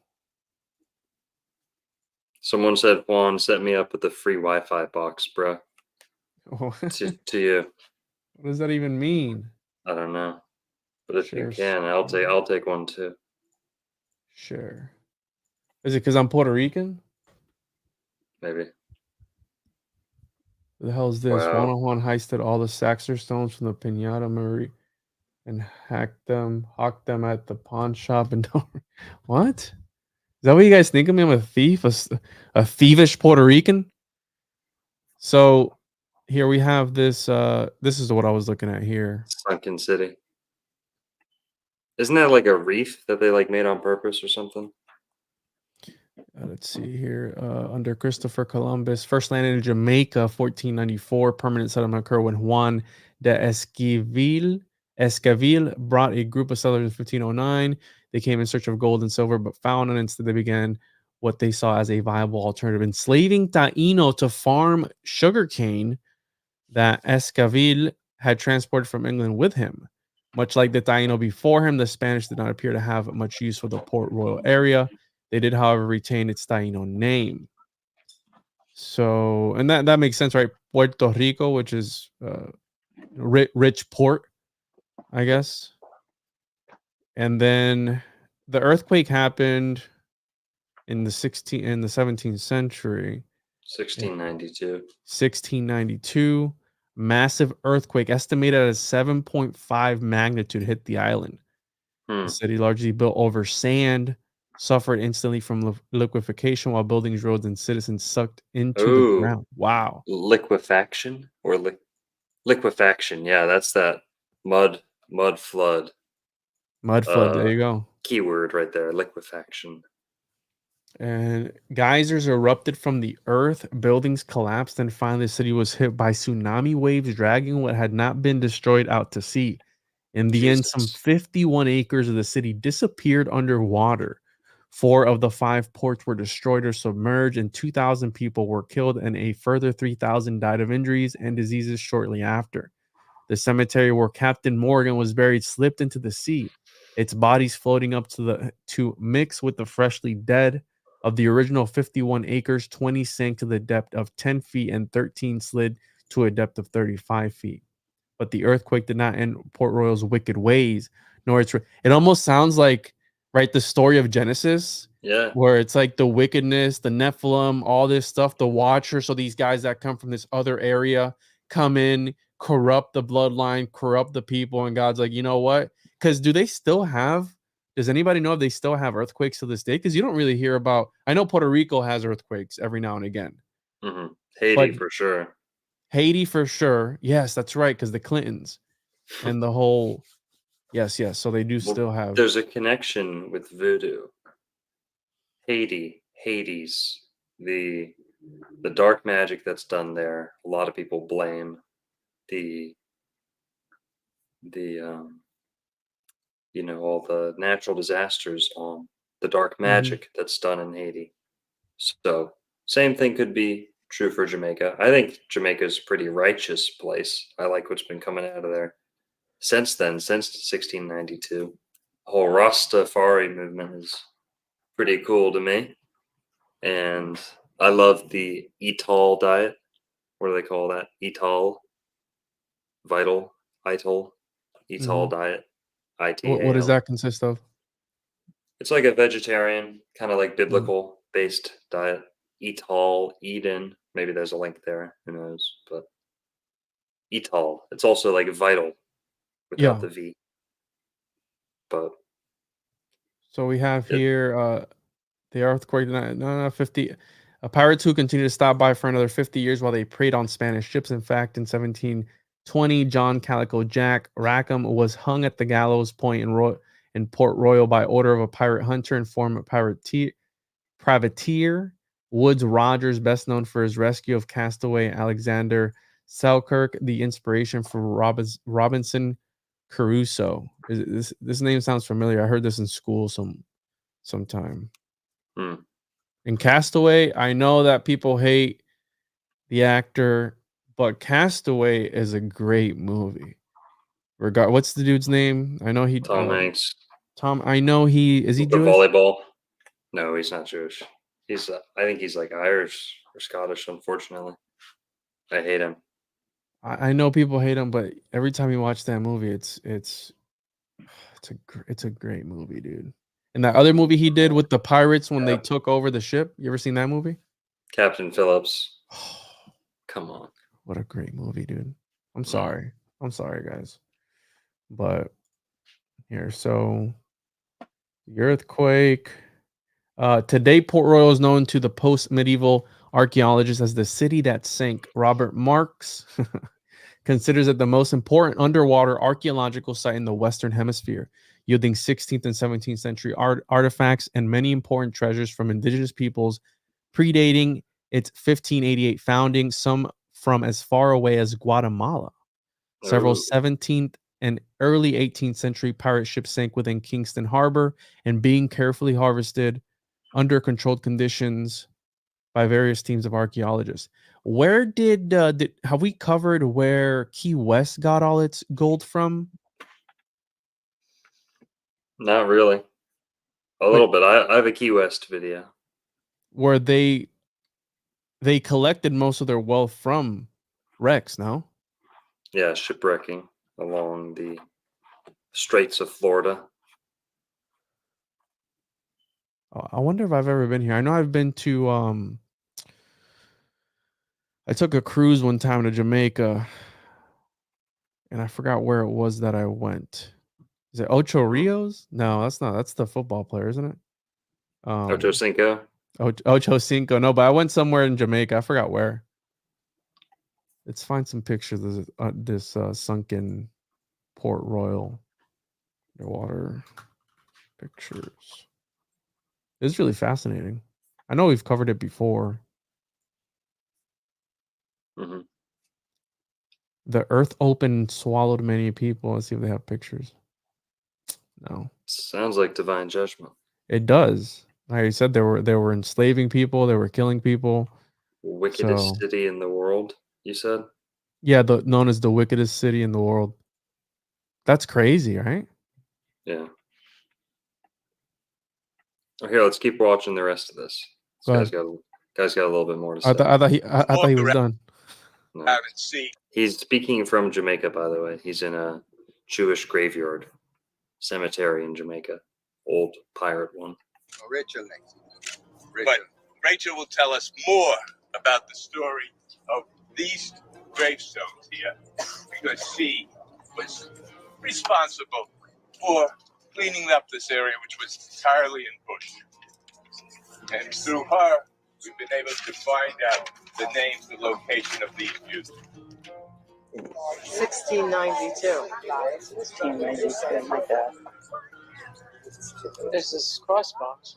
Oh, man.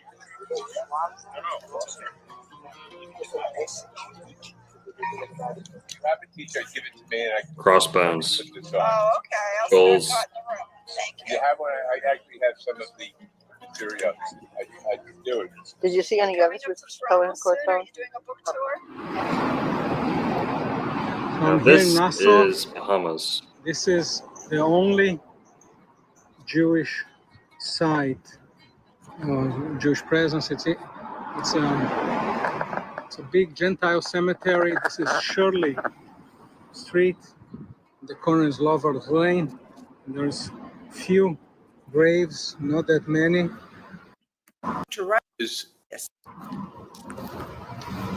So, how did you come to write this? When I went to Jamaica as a job, I was reading a book, a pirate's journal, of his first invasion of Jamaica in 1643, where he finds the capital deserted, except for some Hebrews of the Portuguese nation who came unto us seeking asylum and promising to show us where the Spaniards had hidden their gold. Okay.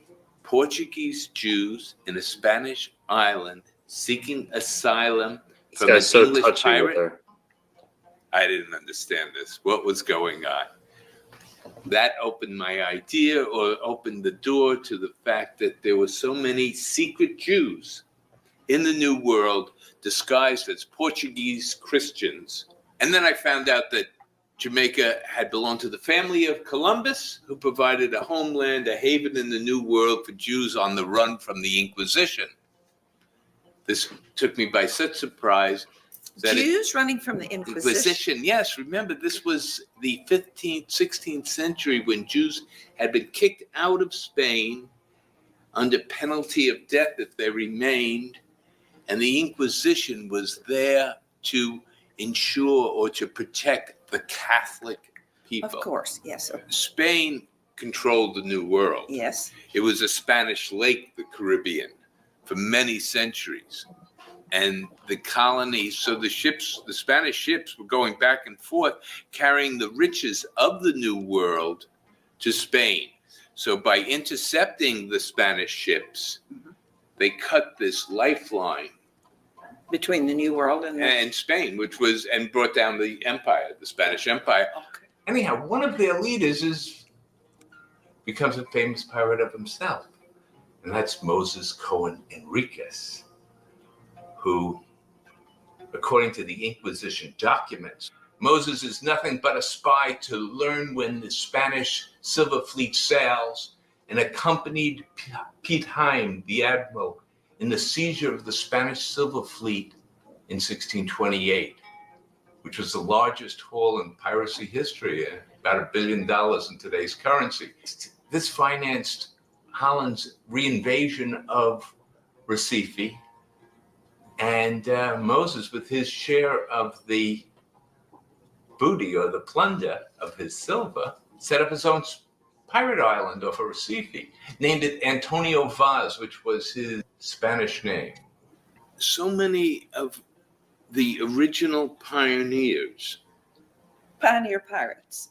Well, not only pioneers, conquistadors, explorers, adventure merchants who set up a trade network that spanned the globe. They picked the title because of the commercial reason. Did it out of conviction, as the book says, revenge, to avenge themselves on those who would burn Jews and make themselves rich in the process. Okay. Most of these pioneers who, through guile and boldness and perseverance, established the rights that Jews in the West enjoy today.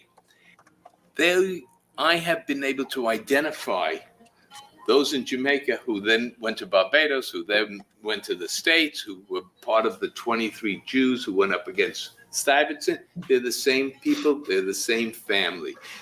This book goes into these personalities. Okay. Now I'd like to bring your attention to something very interesting that happened to me while recording my narration for this video. I put some Bob Marley on after taking a quick break to smoke some ganja, if you must know, and the first words I heard in his Jamaican accent were, "Old pirates, yes they rabbi," the opening line to Redemption Song. The lyrics read as, "Old pirates, yes they rob I," but given Jamaica's literal history of pirate rabbis, Bob might have been trying to tell us something. Go listen for yourself and tell me what you think. It really does sound like Bob Marley saying, "Old pirates, yes they rabbi." We're gonna go try that, listen to that ourselves, and see what you guys think. But Juan, you ever heard that Redemption Song? No. The Bob Marley song? Was he killed? I mean, maybe. Some people say a mysterious doctor came into town and He died in Miami, of course, hit May him. 11. He died in Miami?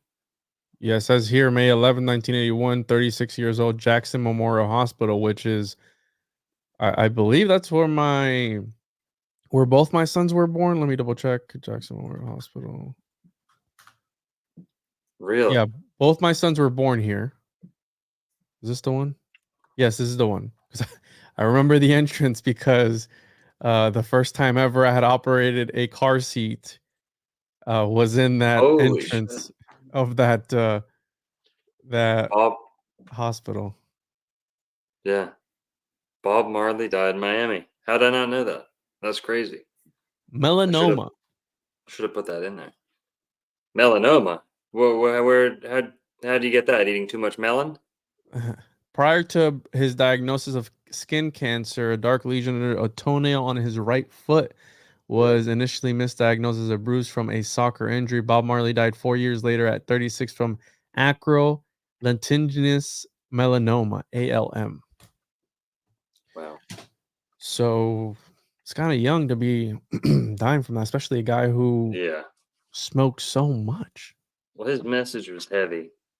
That's what I'm Too saying. That heavy for the system. The Babylon fall. You know what I'm saying? interesting. Here, listen to the first line of Redemption Song. Tell me what you think.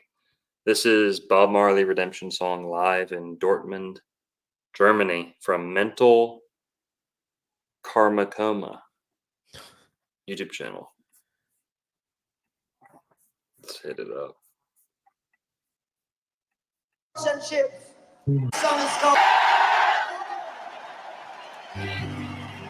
Yes, this song is called The Pirates, Yes, They Rabbi. Sold out to the merchant ships. Oh, pirates, yes, they rabbi.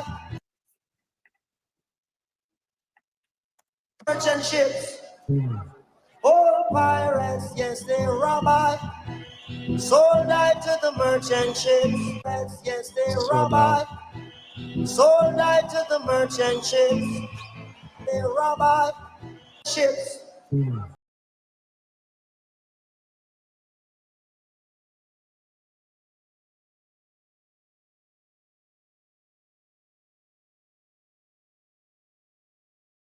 So yeah, what do you think? I mean, I think he's on it, and like how you said, his message was heavy, so I wouldn't doubt, right, this cover for somebody said toe cancer. uh, you know, I've always said this, that people throughout history who are speaking some sort of truth, whether it's the truth with a capital T or not, are usually taken out, right? So Mhm. it seemed like he was onto that. He was a Rastafarian, or what was he? I don't know the specifics of his life and beliefs, but I would assume he is Rastafarian, right? He's kind of like a leader of the movement. Bob Marley's beliefs were centered around the Rastafari faith, a religion that originated in Jamaica in the 1930s in response to white colonial oppression. He was So half white, ironically. he became an ardent proponent of Rastafari, taking its music out of the socially deprived areas of Jamaica and onto the international music scene. So as part of being a Rastafarian, Marley felt that Haile Selassie, the first of Ethiopia, was an incarnation of God or Jah. Huh. Wow. Jaja.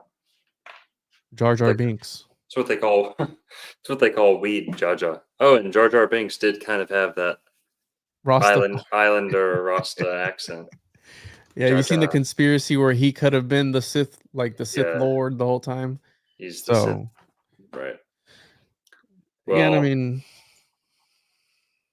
Bob Marley, he has the redemption song, Old Pirates, Yes They Rabbi. That's what I think he's saying, right? Play on words. I think it's an intentional play on words.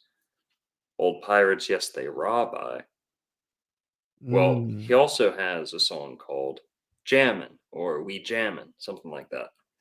And some people think, this is a little bit more of a stretch, some people think that jammin' is a way of saying we Benjamin were of the tribe of Benjamin, right? How many times have you made a joke with your friend named Ben or something? You been jammin'? You know what I mean? Everyone's made a stupid joke like that. Benjamin. So some people think, I didn't put this in the video, I didn't find out till afterwards. Some people think he's trying to let, the black people know or the American people know that they're one of the tribes of Israel or something like that, or he's identifying with one of the tribes of Israel. But we jamming, we jamming, we jamming. It's like repeated the whole song, yeah, no, I get that. That's like I'm not gonna say that, but yeah, the I can see it, and I can see him putting it in music. And for those, I've never, to be honest, I think I've listened to, is Red Red Wine his song? No, I think that's UB40. Could be wrong. Yeah, UB40. See, I've listened to maybe one or two songs of Bob Marley, so I don't really know much about him. What? Come on. That dude. song and what's the other one? Could You Be Loved? I Shot the Sheriff, Oh, which yeah. I think everybody's heard that one. You know, Could You Be Loved? Could you be loved? That one. No, do it one more time. Could you be loved? Is that how it goes? Well, throw a little bit more in there. I'm not quite I don't know. That's all I know, dude. catching the tune. But Let's see. yeah, that's my favorite Bob Marley song. I'm pretty sure I've Could You Be Loved? I've not. I guess nobody else caught that, but I think that's how the song goes. I could be wrong. Yeah, you're right. I'm only teasing. But here, there's a little part about his family tree in here too. According to Jewish cardiologist of Shine Emrani MD, FACC, Bob Marley had a Jewish father, and it is that connection to his Jewish ancestry that inspired him to sing songs of returning to Zion and wear symbols like the chai, which means life in Hebrew. Interesting enough, his 6 grandchildren are Jewish Israeli, his son married to Persian Jew. Decades ago in Jamaica, Ellen Ann Broomfield, a Jewish girl of Syrian descent, married Albert Thomas Marley and gave birth to Norval Marley, who became a Marine officer and plantation overseer.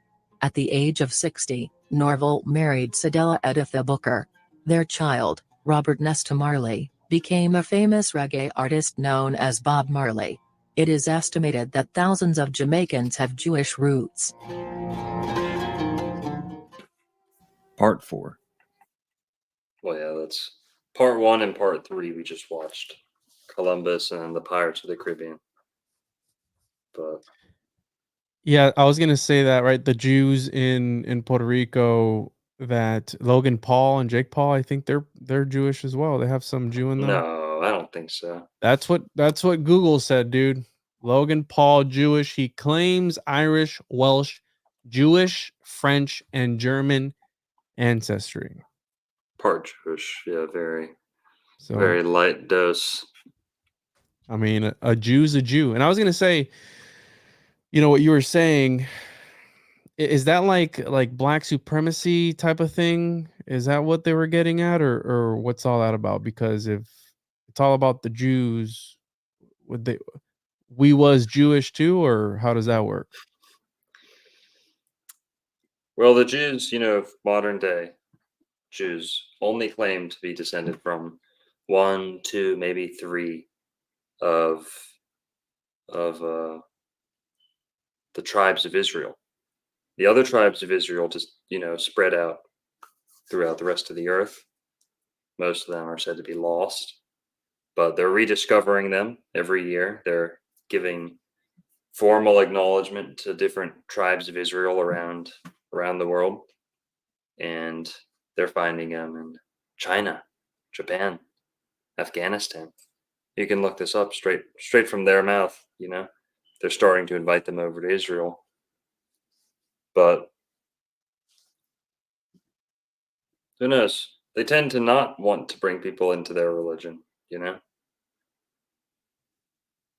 But they're acknowledging all these people as having links. So whatever color you are right now, somewhere back you could have a admixture with one of these ancient tribes of Israel. Yeah, I was watching the latest Bad Boys movie last night, and at the I don't know if you've seen it yet, but I don't want to spoil it for you. But in the movie, they kind of hint at this, like, Bad Boys. Yeah, right. Out of all the movies, this last one got a little bit metaphysical, if you will. It was weird, almost like some divine intervention going on, visions. It was weird, and it all takes place in Miami, dude. And at the very end, after the credits, if you watch, it kind of hints at what we're talking about here. I don't want to spoil it for people, but they did just put it on Netflix, so it was What decent. does it say? Spoil it. Who cares? So no, well, this is the way I interpret it, right? So the guy that Martin Lawrence plays, he has a near death experience, and he goes to the other side, and he has a vision on the beach with a bird and a guy that had died in a previous movie, and he sees him, and he pretty much gives him a message, but we don't know what the message is till the very end of the movie, where the movie ends from the vision in the beginning.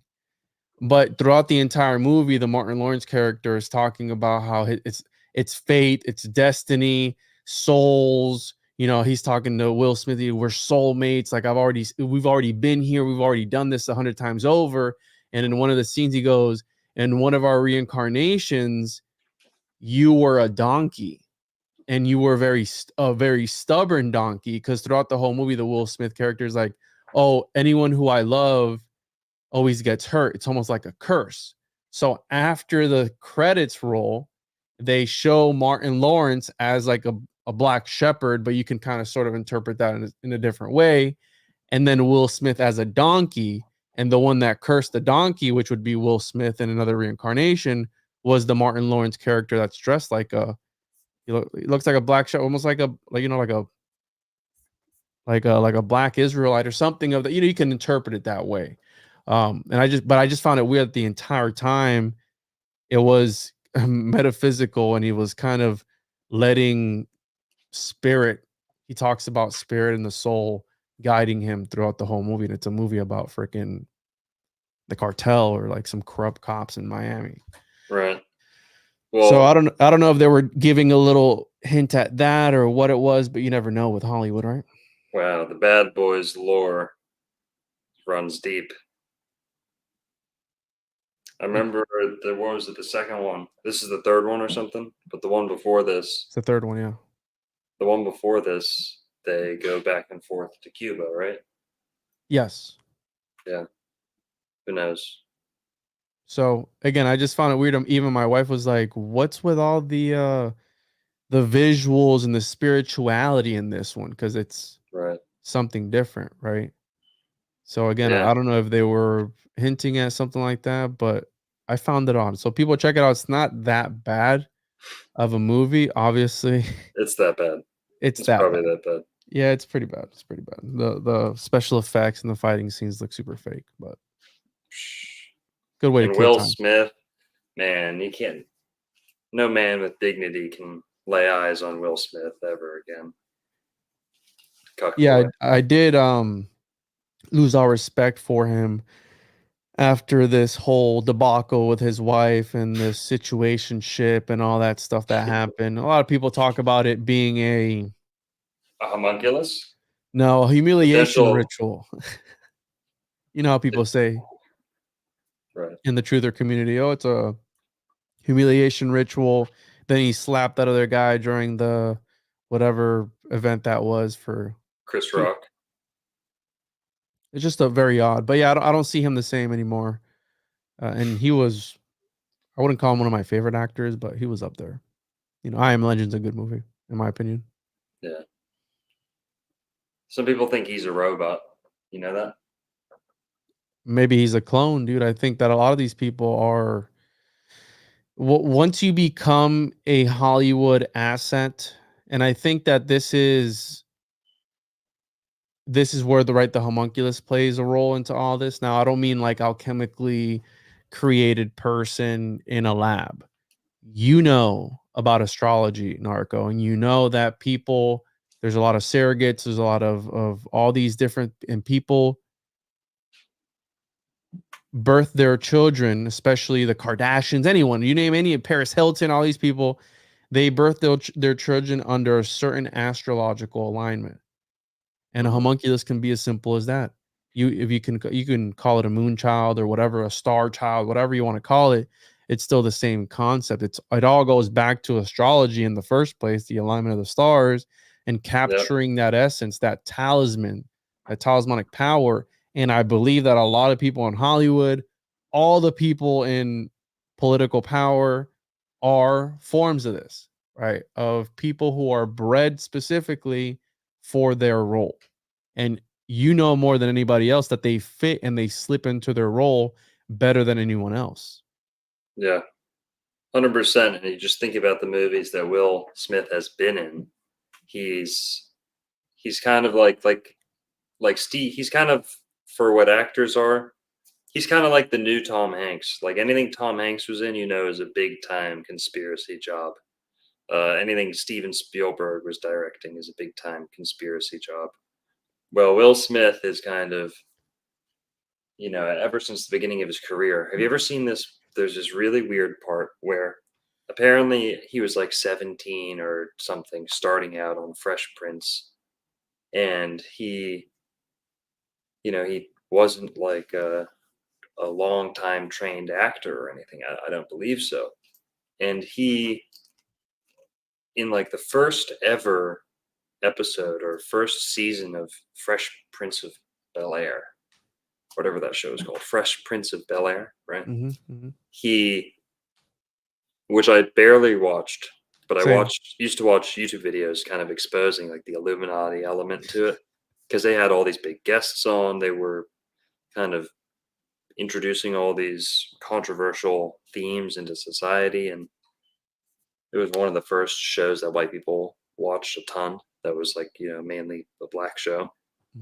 And he, in the first episode or the whole first season, you can see his mouth. Like these not Key and Peele, Jordan Peele movies. He has all these new movies about mind control and horror and white people controlling black people's brains and vice versa.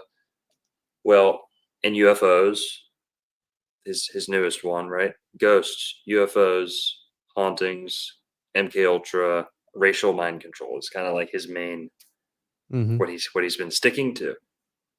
Well, fuck, what was I saying? That his mouth in the show. Yes, thank you. Gotta stop smoking before shows, dude. I need to smoke some more, man. William Smith. He in Fresh Prince of Bel Air. Willard Carroll Smith. It's Willard? Willard Carroll Smith II. That's pathetic. No wonder he loves watching his wife get fucking Get the old Willie, yeah. plowed. But basically, in the first episode of The Fresh Prince, you can see him, if you zoom in, it's a known fact that he would mumble, he would mouth all of the other characters' lines.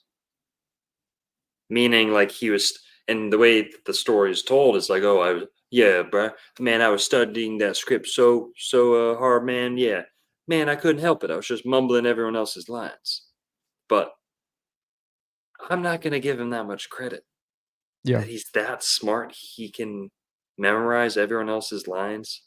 And, he's that smart to memorize everyone's lines, but also that dumb to be unconsciously like miming them on camera in the final take. That's weird. It's almost like some people have used this as evidence for him being kind of one of these Jordan Peele style mind control bots. Your Al, what do they call that guy? Al Roker? Al Roker, who froze on live TV. Multiple times, I think he has. He's had meltdowns, shutdowns, reboots on live TV. And so the way that Will Smith, number one, he's played robot movies, alien movies, mind control. In Men in Black, they regularly wipe people's memories. Yes. You know what I mean? Mm-hmm. And you can see him at a young age miming, lipping all of the other characters' lines as if he's like some supercomputer. He was also the genie too. Yeah, somebody said he was scary as a big blue genie. So he was pretty much a djinn, right? He was Hancock, so he was a superhero. Yes, good point. His homunculus was on The Karate Kid, right? One of the most influential movies of all time, right? I mean, that's total homunculus, because we don't know whose jizz actually got in. And oh man, who knows? Yeah. So Welcome Earth. So he's done all these other, intergalactic movie. He did that movie Bright with R.I.P.D. You ever saw that? Where he was like this cop with I believe it was an orc, and they would go and fight magical. It was also a Netflix movie. They would go and fight Sorry. Yeah. magical beings or something like that. Will Smith, he was in that one where he's trapped on a planet with his kid. The sun, yeah. I Am After Earth. I Am Legend is a total Illuminati, COVID, terrifying people about diseases and quarantining and testing and stuff that you put in yourself, because that's what it was all about. Yeah. All right, so here we're gonna watch this, guys. This is from Fun Fact Films. He doesn't own the rights to these clips and stuff. We're reacting to this just like he kind of did. Heads up, YouTube. But let's see this so everyone can see what I'm talking about. Then we'll wrap it up. Then we'll go. You're ready to wrap it up? Yeah, I'm good, bro. Yeah, I'm sorry I'm late. My reservation started later than we anticipated. You're all good, man. Oh, someone brought up a good point. Matt Damon is also a Libra. Willard Smith. Will Smith is a Libra. And Libras very down with cuckolding. Okay. It's a typical trait of Libras. The left-handed half. Okay. Libras, it's this, they're libertine. That's where you get the word libertine too. Okay, they like to try weird stuff. And I had a Libra friend growing up in high school, and he was weird. They're libertine for sure. Will Smith's inexperience as an actor. Because this show was his first time working with dialogue, instead of just memorizing. Here, I gotta put the. He was doing it there in the beginning. Yep. And nobody would tell His him, like, lines. yo, stop that, you know? Exactly. I don't know. He decided to memorize the entire script so he would know when it was his turn to speak. But the problem with his method was that in the early episodes of season 1, he would cope with his nervousness by mouthing his co-stars' lines too. And the worst examples of this can be seen in the episode Home Sweet Homeboy. You don't go to school, Ice Train? Oh, sure I do. I've been held back in the 10th grade 3 times in a row. 3 times? Yeah, see, my motto is, when I find a grade I like, I stick with it. She was so ugly that Freddy Krueger used to have nightmares about her. What the hell? The next 4 mistakes come from the show's pilot episode. And in the first scene, when Phil... Okay, that's it. He would mouth people's lines. Very strange. Listen, dude, I want to ask you about something before you go. I don't know if you've ever seen, right, because we're talking about Mick Ultras and all that stuff, right? And the concept of mind control. Well, the Masons, during some of their rituals, I don't know which ritual it is, they have a small black boy. And a lot of the paintings that you see of, I forget which time frame, always show a small, I don't know if it's a slave or what it is, but it's a black person always in the corner. And I want to say that Mind Unveiled put it in the homunculus video. But is that maybe because, everyone always talks about how the Freemasons are at the core of all this Illuminati mumbo jumbo, blah, blah, blah, like all this stuff. Is that maybe sort of hinting at that, by using, because I've seen one go not viral, but I've seen one circulating Twitter where they're going through, I think it's like a white cloth, and then he's holding the black kid by his arm, and he looks scared. I mean, I'll try and find it here. Damn. Ever heard about that? No. Let me see if I can find it real quick. No, I can't find it, but I'm sure people know what I'm talking about. If I find it, I'll send it to you. But it's a little black boy that they hold, and they kind of sort of drag him around. Yeah. Well, whatever. Topic for another time. But It just Here. made me think of that when you were talking about Jordan Peele and all his movies about. I think Kanye West one time said that the movie, I think Get Out, was about him. Right, he's been one that's been subjected to Mick Ultra, been talked about being a clone, and all that stuff. Right. I mean, here we go. I found the picture. I don't know if you can pull my screen up real quick. So it says, according to this, right, Freemasons have special rituals where they receive child brides for spiritual adoption. What? When a Mason's child turns 10 years of age, they will recruit them into a group called Job's Daughters or Demolay. Pretty sure that's not his. Is that dude black? He might be black. Zoom in. Come on, bro. Are you sure that's not What, photoshopped? Dude, it could. It could. Sure. Are you sure that's not photoshopped? Listen, dude, this is all over Twitter. So again, it's a conspiracy, dog. I don't know. Let's see this video. It could be again a conspiracy, but they do weird shit. I mean, look at this, dude.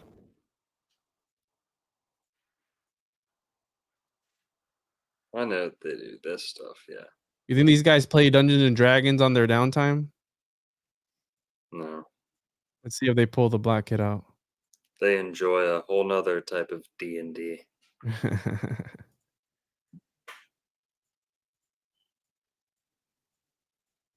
the black kid come out? No, not in this You got video. a I little don't know. black kid? A token black kid. Anyways, it just made me think of what you said, bro. And I've always wondered about this because in various art pieces you can see the same thing. I won't pull it up now, but we can cover it on the next episode or something. I mean, we're gonna go live Wednesday, no? Yeah, Talk about the guys. hurricane, but We're gonna go live Wednesday to recap the hurricane and show some more footage. Show some of my footage, POV on the ground footage from people in the hardest hit areas. But all right, guys, we're gonna wrap it up here. Shout out to Shem joining us earlier. We got Juan here, TJOJP, the One on One podcast. Go hit him up. I did his show like 2 weeks ago or so, somewhere around there. And yeah, we're going to be live Wednesday, like I said. And go check out my Hidden Jewish History of Florida and Ancient America video. And happy Columbus Day, everybody. What a guy. What a guy. Tremendous guy. Everybody loved him. Some people don't like him. Everybody loved him. Hell yeah. We didn't have anyone call in saying Columbus was fake. And we have some callers in here that were very patient. I'm sorry, guys. I'm sorry. I misled you. We're damn, not going to take any callers. I'm sorry. yikes, it's messed up. Call back Wednesday. Write their names down. They can be first. Wednesday. 9 p.m. Wednesday. Alex and Sheik Allah, you'll be number 1 and number 2. Numero uno.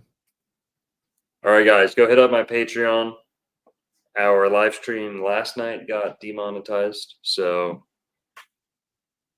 you know how it be. Okay, you know how it be. Go hit up the Patreon. Go show some support, people. You got members turned on yet here on YouTube? Oh yeah, I got members too on YouTube. You can become a member. We got exclusive emojis.